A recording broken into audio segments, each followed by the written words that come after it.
Hi, everybody. I've been spending a lot of time working on my Rumble, putting up different reactions. Decided to take a break. Started scrolling through YouTube, and this is what I saw. Top 10 best shark movies of all time. I'm wondering how many I've seen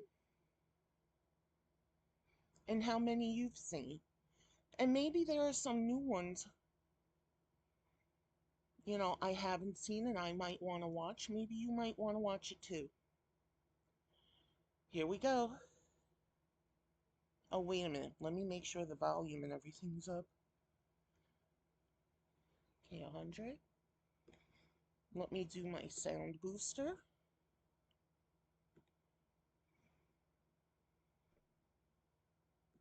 That should be enough. Ooh, here we go. They lurk in the deep, silent, swift, and deadly. For decades, sharks have haunted our imagination and the silver screen.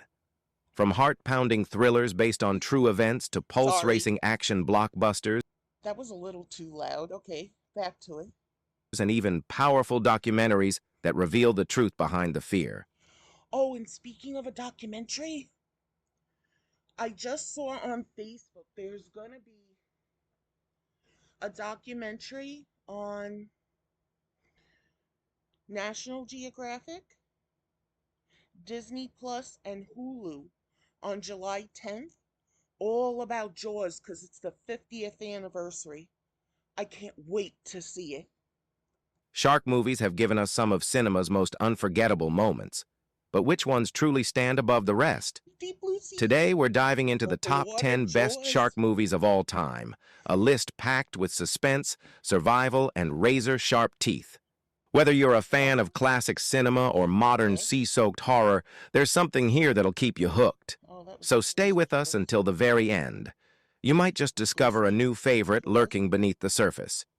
If Jaws. you love thrilling movies and terrifying predators, give this video a like, and don't forget to subscribe for more jaw-dropping rankings I every week. already did both. Let's dive in. 10th place, 12 Days of Terror, Saw it. 2004.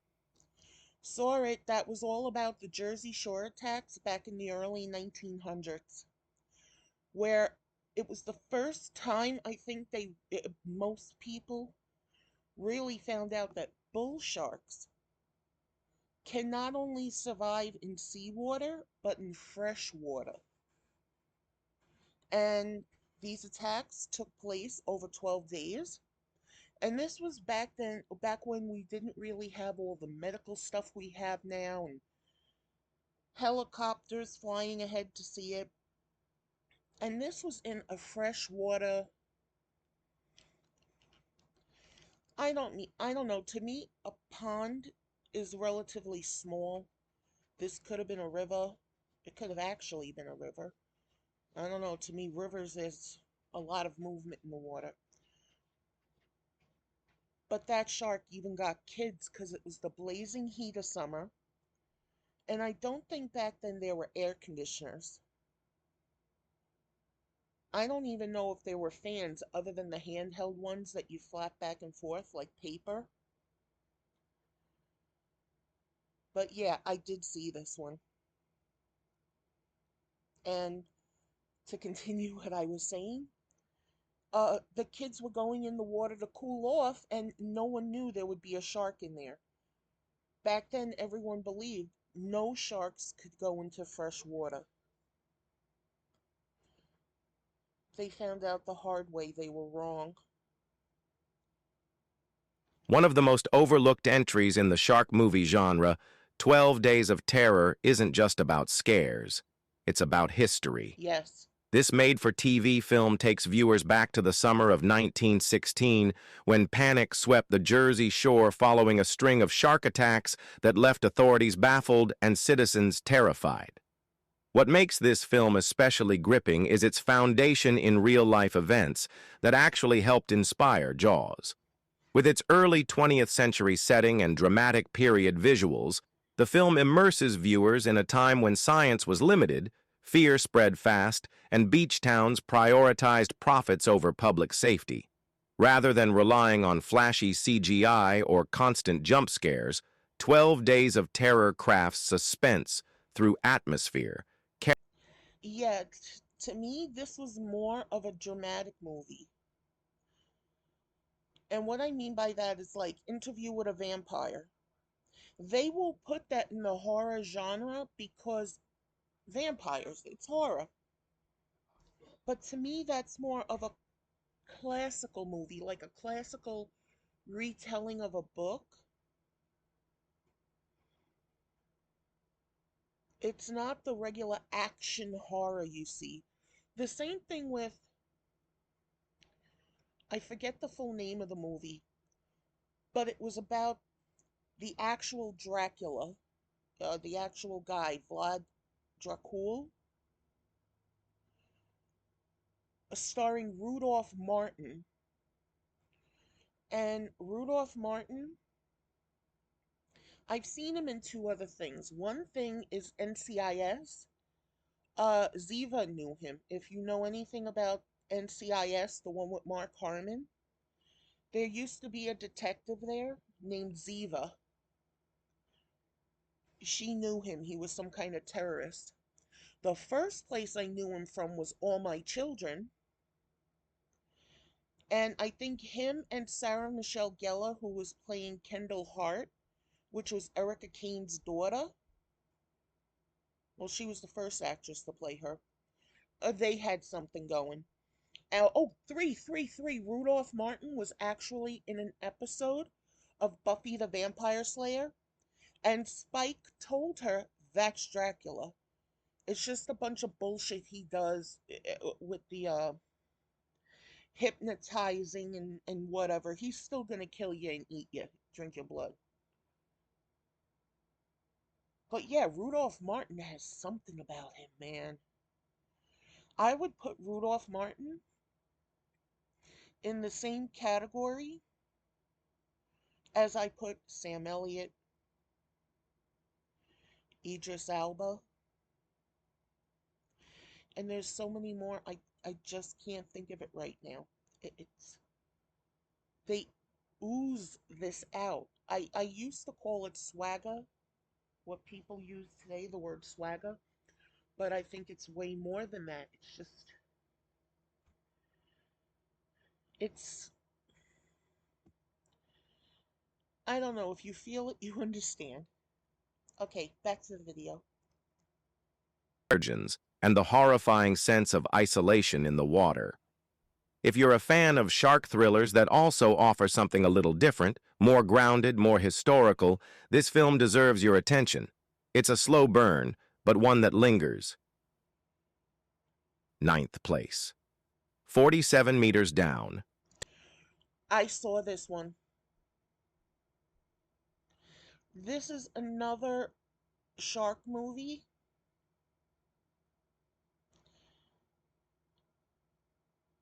that,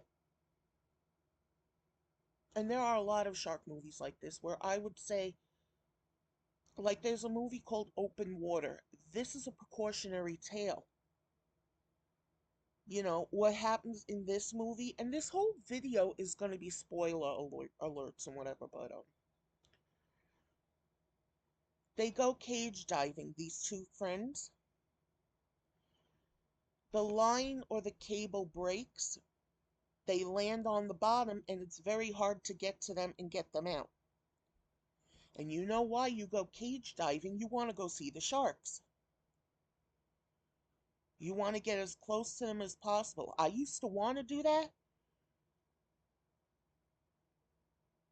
until I actually saw videos of how big the openings are on the cage once the cage is closed.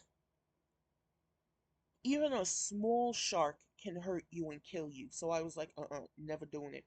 Never trying it. No, never going out that deep in the water. Never, never, never, never, never, never, never.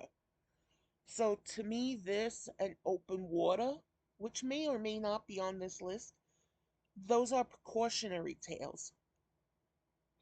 In open water, this couple goes on like a scuba diving trip.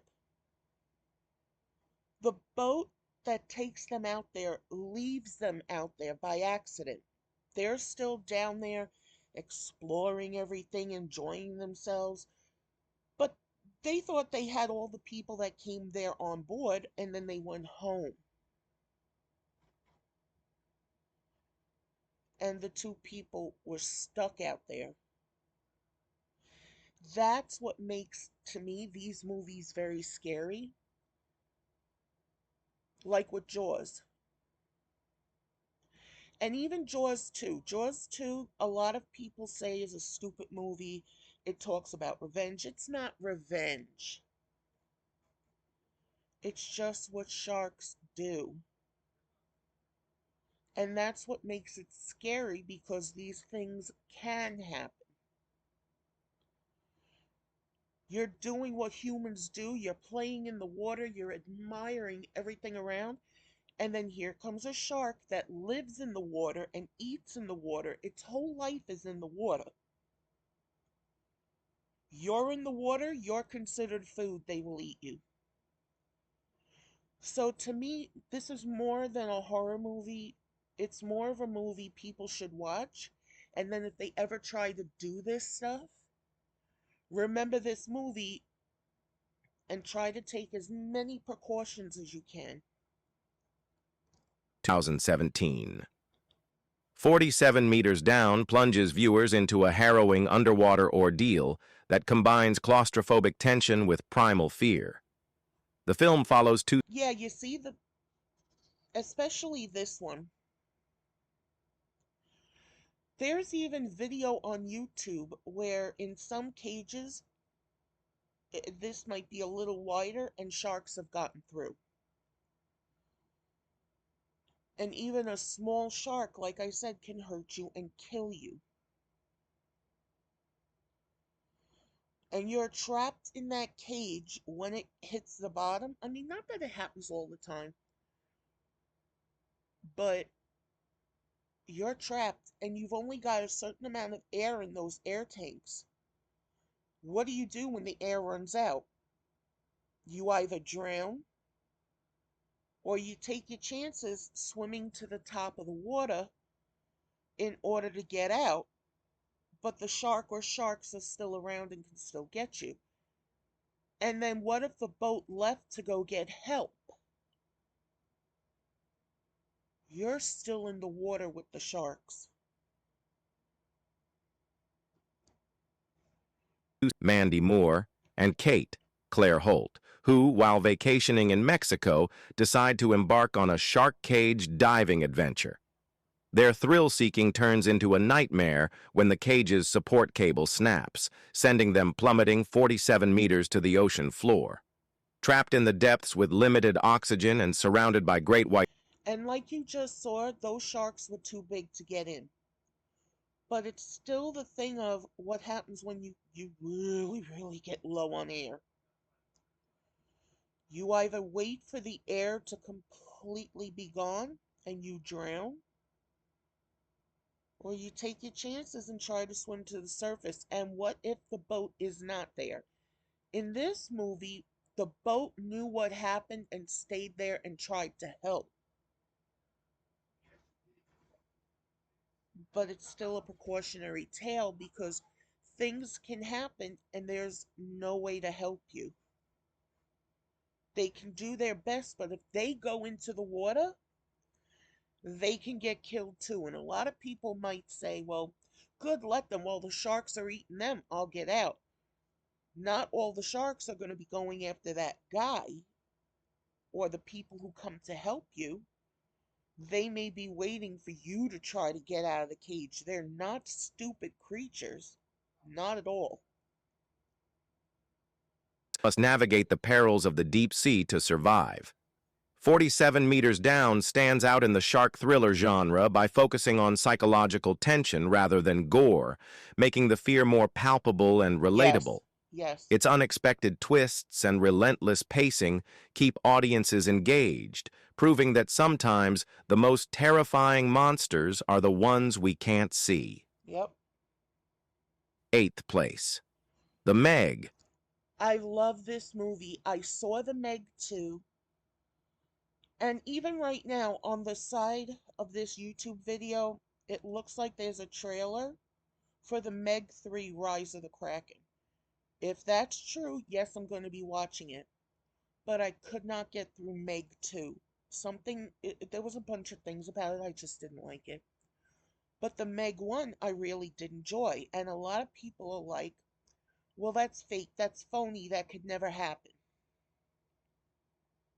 How do we now have two direwolves? Scientists got the DNA and pulled some Jurassic Park shit. There's also talk of there's a mammoth out there that they've actually. There's a mammoth. Scientists are studying it and shit.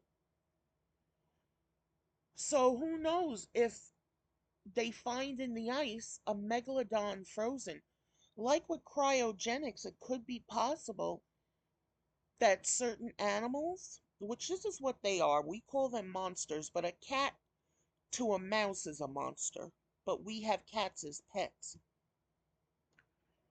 But there could be one frozen in ice that is still alive somehow. You can think I'm crazy, but crazier things have happened. This movie I so enjoyed. So enjoyed it. You know? And I remember screaming in it. There was a dog in it swimming in the water. And I screamed out loud. There was nobody here. I was watching it by myself. That dog better not fucking die. Another spoiler, it didn't die, but damn. 18. Big budget shark movies are rare, and The Meg makes sure to deliver all the spectacle you'd expect from a $130 million blockbuster.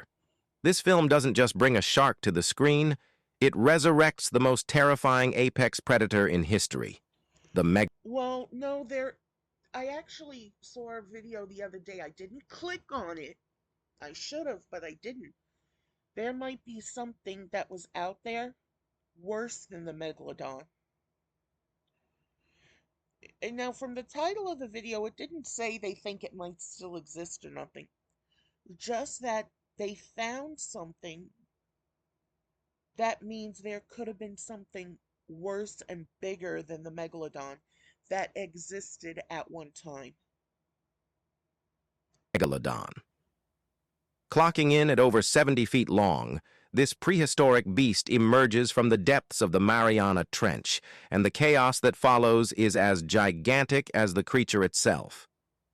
But what keeps the Meg entertaining isn't just its visual effects or size, it's the blend of action, humor, and popcorn thrills. Yep. Jason Statham leads the charge, bringing his. Did you see that was the dog? I think because there was some kind of wedding in the movie, I think that was the bride's dog. So cute. One of those little, what I call handheld dogs. The dog is never going to grow big. It was so cute, and it was in that water.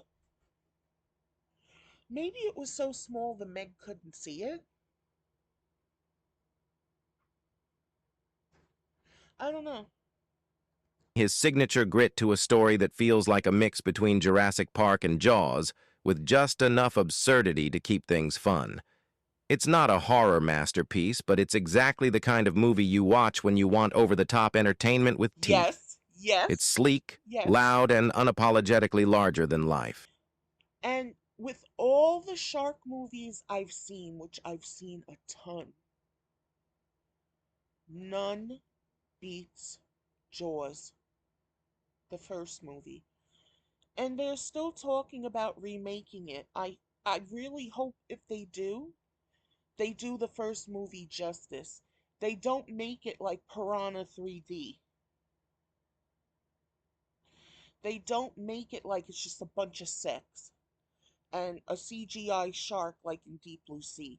If you're going to do anything involving Jaws, do it the right way. Don't make it some cheesy piece of shit, you know? Jaws has stood up since 19 what, 74, 75 till now. Yeah, it's 2025, so 1975, 50 years. And if you look on YouTube, so many people have reacted to the movie, and most of them, what comes out of their mouth is, well, for a 1970s movie, I'm not expecting much, or something along those lines. And then they watch it. They watch it. And you can see them getting into it, and it's so intense. In my opinion, nothing can beat Jaws. There are other movies out there that are really good. Nothing as good as Jaws. Seventh place, The Reef. Oh my God, I saw this movie because a guy on Facebook recommended it to me. It's a lot like Open Water. It's a lot like uh the Cage Dive one. It's four friends trapped in water. There's no boat, no nothing. And a shark, when it knows there's food around, they're gonna stay. That's all it is. It is a long movie, but it is a good movie. And a lot of people I've heard talk about it say, oh, it was stupid, it was too long. Yeah, it was long, but think about it. You're in the ocean, deep ocean, no land in sight at all. And the water is dark. You can only see a certain amount in the water. But the sharks live there, and it starts picking them off one by one. It's another one of these precautionary tale movies, as far as I'm concerned. It's not like The Meg, like this guy was just saying, like flashy, fun horror. No, no, no, no, no. But it was really good. If realism makes horror more frightening, then The Reef is one of the scariest shark films ever made. Loosely based on actual events, this Australian thriller strips away the Hollywood gloss and throws viewers into a raw survival scenario. A group You can't even feel the bottom. You can't see the bottom. And the bottom is land. You know, it's earth, it's part of the land. But the water you're in is so deep, you cannot see it. And sharks don't need to be deep. We need to be at the surface of the water so we can breathe. Sharks are not stupid. A lot of people still say, well, sharks are just dumb animals. No. You're in their environment. They know what the hell they're doing. That's not your environment. I don't care if you're a surfer, if you're a scuba diver and you've been doing it for 10, 20, 30 years. That is not your domain. That is theirs. You put a shark in your apartment, just put it on the floor. What's it going to be able to do? You're going to be able to maneuver around it, tease it, do whatever you want to it, because it's not the shark's domain. And sharks, when they want to, can be very, very fast. Humans don't move that fast in water. Some humans can move fast in water, nowhere near as fast as a shark. Nowhere near. So, it's another precautionary tale movie. You see it's happened. You see in other movies it's happened. Take precautions to try to make sure this doesn't happen to you if you decide to go on a trip like this. at sea after their yacht capsizes near the Great Barrier Reef. What follows is not a scream-filled, blood-splattered chase, but a steady build of dread as they realize they're not alone in the water. You see? What sets the reef apart is its use of real shark footage instead of CGI. That's what they did in the original Jaws. I saw a documentary and it showed what the real footage was. There's footage of a shark like swimming away when Hooper's in the water in the cage, and it's dark and it's like the tail disappears. That was a real shark. Because they got this couple who were doing a lot of filming for documentaries, and they just used whatever footage they had. Um, the shark, when it looked like it was on top of the cage, with Hooper, it got into the cage. But then in another scene, you see like the shark's on top of the cage and it's caught.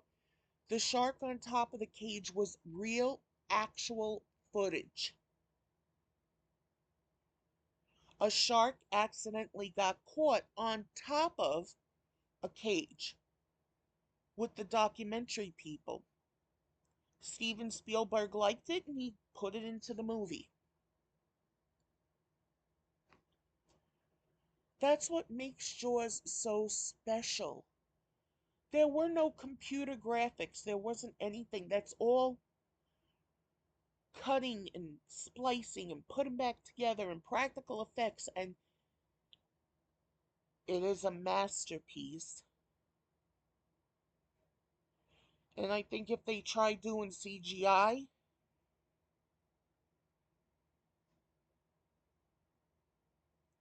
they might ruin it. That appears feel disturbingly real. The ocean in this film is quiet, vast, and unforgiving. Every splash could mean life or death. Yep.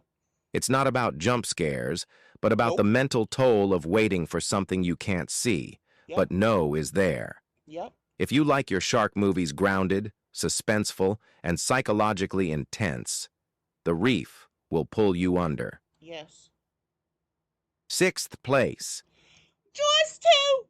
A lot of people mess around with this and saying that it's a horrible movie. It's not horrible. Not even Jaws 3 is horrible. I just think they could have done a way better job with Jaws 3. I think because 3D was, I don't know, to me it was new when it came out. They were just worried about that effect, getting people to come in to see the effect. And it's like the rest of the movie, they just said, ah, fuck it, throw in whatever, throw whatever script out there, whatever, whatever, whatever. They could have done so much more with it. And with Jaws the Revenge, which is the fourth installment in this series, the reason it's called Revenge is there's a whole voodoo backstory. Someone that Brody had arrested or whatever got out and went to a voodoo, I don't know what they're called, king, shaman, or whatever, and got them to do something to go after Brody and his family. That's not real. Sharks don't follow you around like that from like up here in the east all the way to the Bahamas or the Caribbean or whatever. No, no, no, that doesn't happen. But this movie was not that bad. I don't know why people keep putting it down. I don't. I think it was really good. Not as good as the first one. But come the 4th of July, I'm going to watch both Jaws 1 and Jaws 2. But I love these two movies. I think they were really good. 1978. Sequels often fail to live up to the legacy of their originals, but Jaws 2 holds its own as a Yep. solid, suspenseful return to Amity Island. Yes. Yes. While it Yes. doesn't match the masterful Oh, and another. Let me just rewind this a little because I'm pausing and whatever. Here's a little tidbit. In the original Jaws, you see the Amityville Horror House. Now, when I first told someone that, they're like, no, I've seen this before. There's no Amityville Horror in the movie. Yeah, it is. When they're doing a close up of Chief Brody's face during that time when Alex Kittner's mother was there confronting him, you see it in the background in one of the shots. It's not momentous. It wasn't done on purpose, but you see the house, the top of it with the eyes, with the windows that look like the eyes, and that's it. It's not like they were trying to merge the two movies together. That's just where they were filming. A solid, suspenseful return to Amity Island. While it doesn't match the masterful pacing or cinematic impact of Spielberg's original, it does expand the world and introduce new elements of danger. Chief Brody is back, Yep. more isolated and disbelieved than ever, and And in this movie, if you watch it, Roy Scheider looks, well, to me, to a lot of other people, he might look a little different, but to me, he looks drastically different. The man, one, did not want to do this movie, but he was under contract. He had to do it. And two, he was really, really sick. And you can see it, especially, like I said, lots of spoilers in this video. When he was going into the water because he saw a plank of wood, and when he touched the wood, the body of the woman in the boat with the gas can was on it. You can really see how sick Roy Scheider was. But the professional he was, he got through the whole movie. confront a threat no one else wants to acknowledge. The stakes this time? Higher. The setting? Broader. The shark? Just as deadly. What really works in Jaws 2 is its focus on the younger generation, placing vulnerable teenagers in the path of terror and adding a new emotional layer to the story. The pacing may lean more toward action than psychological buildup, but it delivers some unforgettable moments that cement it as a key entry in shark movie history. Yep. You'll never hear, just when you thought it was safe to go back in the water, the same way again. Nope. Fifth place, open water. I already talked about it. That couple was on a scuba diving trip. They went with a group of people. The guys with the boat who owned the boat thought everybody was on board the boat and they took off and went home.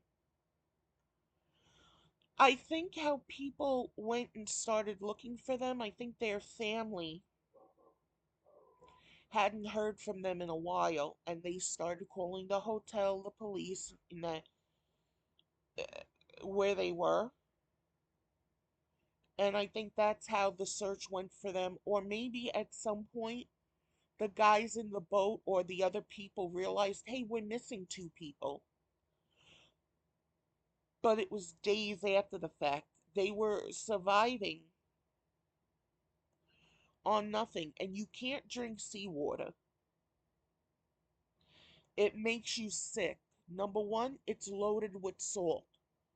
Number two, the animals that live in it, they pee in the water, they shit in the water, they screw in the water. They're, whatever the, you can see it when the animals give birth in the water, something comes out with it, a liquid or blood. Um, Octopuses and squids, what they squirt out. There's a lot in that water. Never mind what people put in it. There are people who will go and still piss off the side of a dock. There are people who swim in the water. They will move their bathing suit in order to take a shit in the water. So, with all that stuff in the water, that's why you cannot drink that water. So, you got to figure they're in the water for days. What are they going to do? No food, no water, no land in sight, no nothing. The movie does drag on, but again, to me, it's one of these precautionary tale movies where you try to make sure you you do things different than this movie to make sure you're okay. But it was a good movie. It was really good. 3. Open Water is a chilling survival thriller that taps into one of our deepest fears, being stranded in the vast, unforgiving ocean. Inspired by true events, the film follows a couple who, due to a miscount by their diving expedition crew, find themselves abandoned miles from shore in shark-infested waters. With no land in sight and limited resources, their situation becomes increasingly dire as they confront dehydration, exposure, and the lurking predators below. What sets Open Water apart is its minimalist approach. Shot on a modest budget, the film relies on naturalistic performances and real Yeah. ocean settings to create an atmosphere of palpable tension. The And there are other things in the water to worry about besides sharks. There are electric eels, there are stingrays, there are whales that might scoop you up in your mouth. Now, whales, from what I know, are not meat eaters. They don't go after humans. But they're so big if you happen to be there, you know? And there are some octopuses and squids who will attack you. I think octopuses attacking humans is more about territoriality than food. You're in an area they think is theirs. But I'm not so sure octopuses and squids really spend a lot of time at the top of the water near the surface. But any animal that eats fish in or even might go after a whale or something, they will definitely go after you. So you really, really, really got to be careful. absence of dramatic music or flashy special effects enhances the realism, making the couple's ordeal all the more harrowing. As the hours tick by, viewers are drawn into a visceral experience that underscores the vulnerability of humans in nature's vast expanse. Yes. This film doesn't just entertain, it immerses, leaving audiences with a lingering sense of unease and a newfound respect for the sea's unpredictable power. Fourth place, The Shallows. Another movie I love. Not as much as yours. But again, to me, it's like real life stuff. It's not like open water, the reef, and the cage dive movies. No, no, no. Because there is a lot of CGI in here. But I think a lot that happens in here can happen in real life.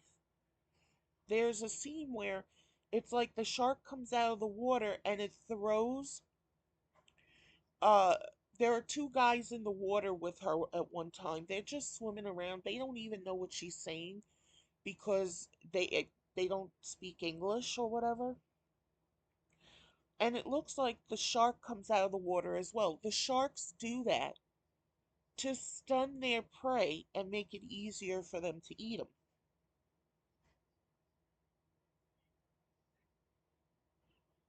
Another very good movie. 2016.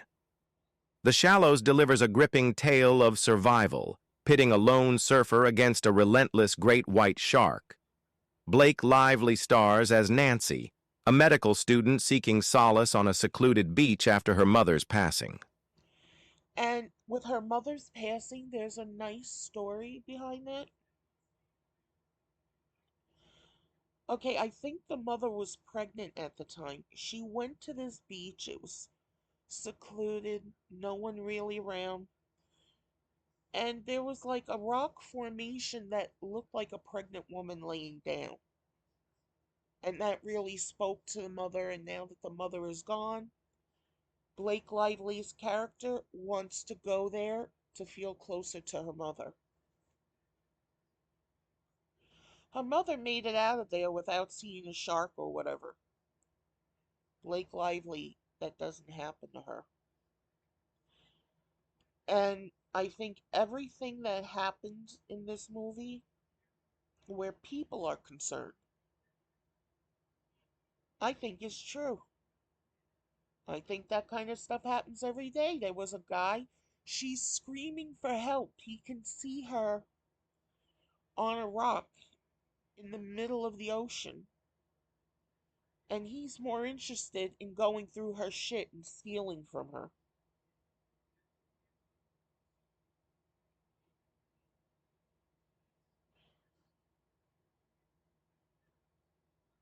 I don't know. I just think this was a really good movie.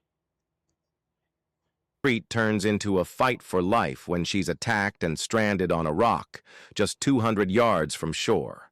Injured and isolated, Nancy must summon all her resilience and ingenuity to outwit her predator and reach safety. Director Jaume Collet Serra masterfully balances suspense and emotion, crafting a visually stunning film that keeps viewers on edge. The ocean's beauty contrasts starkly with its dangers, emphasizing the thin line between paradise and peril. Yes. Lively's performance anchors the narrative, portraying Nancy's transformation from grief-stricken to determined survivor with authenticity. The Shallows stands out in the shark movie genre, offering not just thrills but a character-driven story that resonates emotionally, making it a must-watch for fans of intense, well-crafted cinema. Yes. Third place, Deep Blue Sea. Deep Blue Sea is another movie that's like, if you're looking for scary horror stuff, this is it. And I believe this stuff is really going on. I think there are scientists experimenting on sharks. I think they are doing things to enhance the sharks, not only for medical research, but for war stuff. The government and other governments, our government, all governments, would pay a lot of money for sharks that they can control, that they can use stuff from the sharks to help in their efforts. So all that to me is true. Some of the stuff that happens in the movie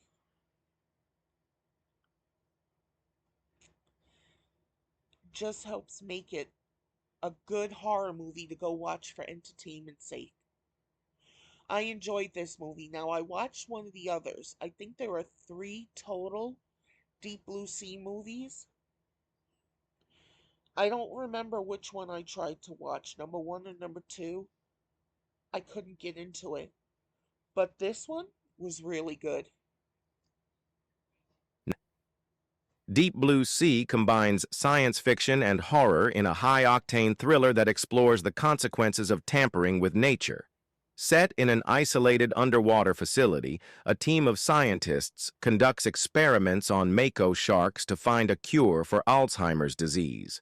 Their genetic modifications inadvertently increase the shark's intelligence, leading to a deadly game of cat and mouse as the creatures turn on their creators. Yep. The film is renowned for its suspenseful sequences, unexpected twists, and a memorable ensemble cast, including Thomas Jane, Saffron Burrows, LL Cool J, and Samuel L. Jackson.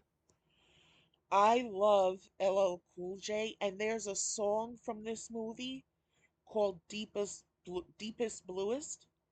I love it. I haven't been able to find that song on Spotify. The only place I've been able to find it where I can listen to it all the time and not pay, here on YouTube. I love it. Deepest Bluest. It's like a shark's fin. Deep. I love it. Oh my God. I don't know all the words, but I do very, very much enjoy it when I'm watching it or listening to it. LL Cool J is great. I've seen him acting in so many things, and he's wonderful. He was even in a movie where he played like a gang leader or a drug dealer. I didn't like him playing that role, but he was so good at it. So good. And he seems like such a nice guy in real life. And he was a great addition to this movie. Comic relief and action. It was wonderful. Harlan keeps the tension high, delivering a series of intense confrontations between humans and their formidable adversaries. The underwater setting adds to the claustrophobic atmosphere, amplifying the sense of danger lurking around every corner. Deep Blue Sea remains a standout in the shark movie genre, offering a blend of action, science fiction, and horror that continues to captivate audiences. Second place, Shark Water, 2006. This I've never seen. Now, there is a shark movie that was never mentioned. Actually, there's a lot of shark movies that weren't mentioned in here. When did this come out?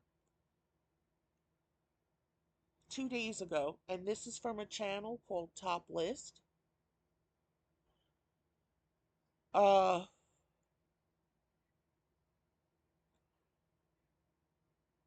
I think it was Open Water 2.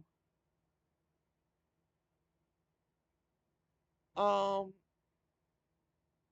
it starred John Corbett and I think one of the girls I knew. There's an underwater cavern that the father of one of the girls, John Corbett, is exploring. It's his job, and and the girls go there to swim.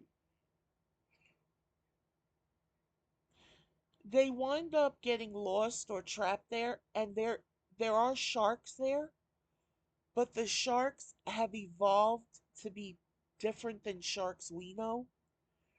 These sharks are blind because they're always in the dark. There's no light whatsoever. And it's still very scary. It's almost like that's the animal version of Don't Breathe, where that blind guy gets all those people. Same here. These sharks are blind and they kill off almost everyone. Then you've got a movie called Great White. I thought that was really good. But they only took the 10 best. But there are so many more out there that are good and worth watching. Shark Water is a compelling documentary that sheds light on the global shark crisis and the devastating impact of shark finning. Filmmaker Rob Stewart. Yeah, a lot of places like Japan and whatever, I think it's Japan, it might be China, but they take the shark fins to make something called shark fin soup, and they just throw the body back into the water. Many of the times the sharks are still alive, but if sharks aren't constantly swimming, they can't breathe. And a lot of people feel like, well, sharks are just monsters anyway. No, they're just animals. Look what happened with Cujo. He was a great friendly dog until he got rabies and it started to affect him. That's when he became this monster, but he was still just an animal, a sick animal. So these sharks are just thrown back in the water as is. I mean, if you're gonna catch them, use all of it. I think in Hawaii they actually have meals you can purchase with shark meat in it. And I know in Greenland there's a shark that they hang up and just let it go rotten. And that's apparently when people eat it and they claim it's very good. But yeah, if you're not going to use the whole thing, you're just wasting shit. Just taking the fins and then throwing them back in the water. But yeah, that's what happens. And a lot of people don't even know that happens. to expose the exploitation and corruption within the shark hunting industry, highlighting the importance of sharks to marine ecosystems. Through stunning underwater footage and passionate advocacy, the film challenges misconceptions and calls for conservation efforts. Stewart's personal narrative adds depth to the documentary as he transitions from a filmmaker to an activist, risking. Okay, before we get to the number one, I think number one is gonna be Jaws. I could be wrong. This was done only 2 days ago. And if you go online and you look at different lists like the best comedy movies, the best songs, the best. 9 out of 10 times it's going to be different than what you would choose. So this is what this person chose. So it could honestly be any shark movie. But personally, I think it should be Jaws, the granddaddy of all shark movies. And it still holds up today. Safety to bring these issues to the forefront. The film's powerful imagery and compelling storytelling have inspired many to take action against the unsustainable practices threatening shark populations worldwide. Sharkwater is both an eye-opening and inspiring documentary that underscores the urgent need to protect these vital creatures, making it essential viewing for anyone concerned about marine conservation. And in first place is Jaws, Yes! 1975. Yes, yes, yes, yes, yes! Steven Spielberg's Jaws remains the quintessential shark movie, setting the standard for the genre. When a great white shark begins attacking swimmers off the coast of Amity Island, Police Chief Brody teams up with a marine biologist and a seasoned shark hunter to stop the menace. The film masterfully builds suspense, often relying on suggestion, and John Williams' iconic score to instill fear. Jaws not only became a cultural phenomenon, but also redefined the summer blockbuster, leaving an indelible mark on cinema history. Its success lies in its ability to tap into primal fears, portraying the shark as an almost supernatural force of nature. The film's influence extends beyond the screen, impacting public perception of sharks and sparking discussions about marine conservation. Decades later, Jaws continues to captivate audiences, proving that sometimes the unseen threat is the most terrifying of all. And there you have it, the 10 greatest shark movies of all time, each one more intense, thrilling, and unforgettable than the last.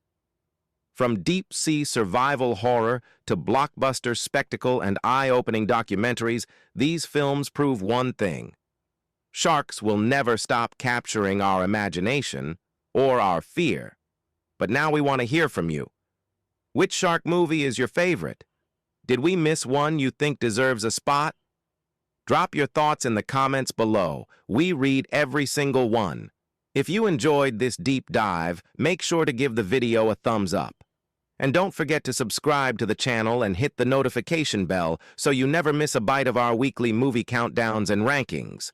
Thanks for watching, and remember, next time you go swimming, keep one eye on the deep.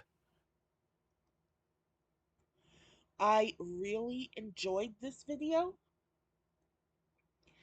and I don't know if I would really take anything out and put anything else in.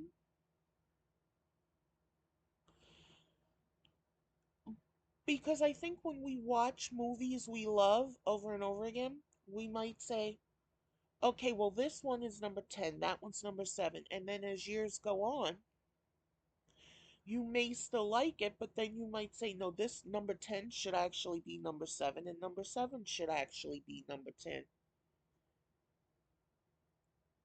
But there are a ton of shark movies they did not put in this. Tubi has one called Blind Waters, where a girl goes blind while she's on vacation with her friends. And while being blind, she's got to survive and get back home. I think that was a very good movie, even though the way it's filmed and aesthetically, it looks like a cheesy sci-fi film. I think it was actually pretty good. Then there's one with Trace Atkins. Then there's one with Michael Madsen. These are all pretty decent movies. I know a lot of people might say, Michael Madsen. Yeah, he had like what I would call almost a bit part. He wasn't in the whole movie, but it was good. There's even a movie with Josh Duhamel. He was on All My Children as Leo Dupre, Dr. David's brother, and he was also in a TV show called Vegas. And that to me is another one of these survival movies, a precautionary tale. But it was still very, very good. I really enjoyed this. I hope you do too.